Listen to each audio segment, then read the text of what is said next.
Hello, and welcome to my excruciatingly detailed Gordon Freeman cosplay tutorial.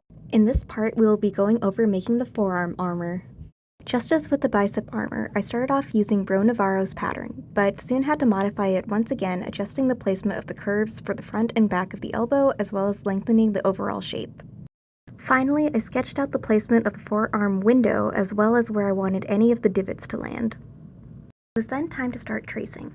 I pinned down my pattern and started cutting out the shape as well as the window, only to run into the same issue I had with the bicep armor, where I needed to increase the size of the pattern due to my husband's arms growing. Live and learn. Up next was creating the cuff. As I wanted it to stick out from the base, I carefully cut the cuff away from my original pattern and then traced it onto some 5mm EVA foam.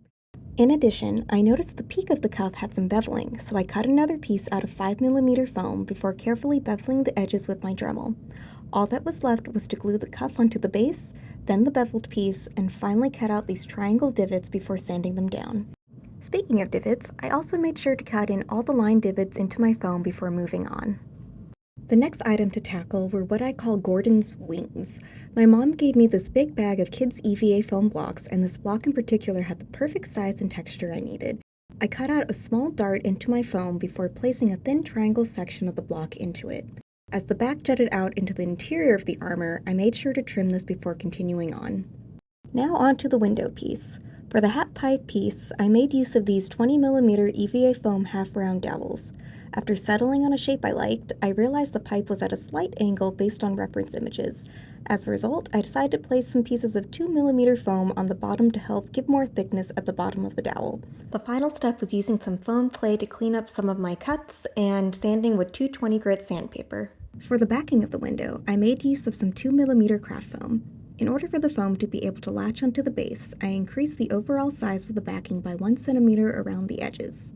I then applied some contact cement to the back of the base and my 2mm foam before carefully gluing both pieces together, as well as the foam dowel. To help with the ease of getting the piece on and off, I settled on making use of a zipper. After measuring the length of the forearm armor, I decided to purchase some 10-inch resin separating zippers. In order to keep the zipper from pulling off, I cut out some 1-inch strips of 2mm craft foam before applying some contact cement to both the zipper tape and the foam and gluing them together. It was then safe for me to zip up the piece.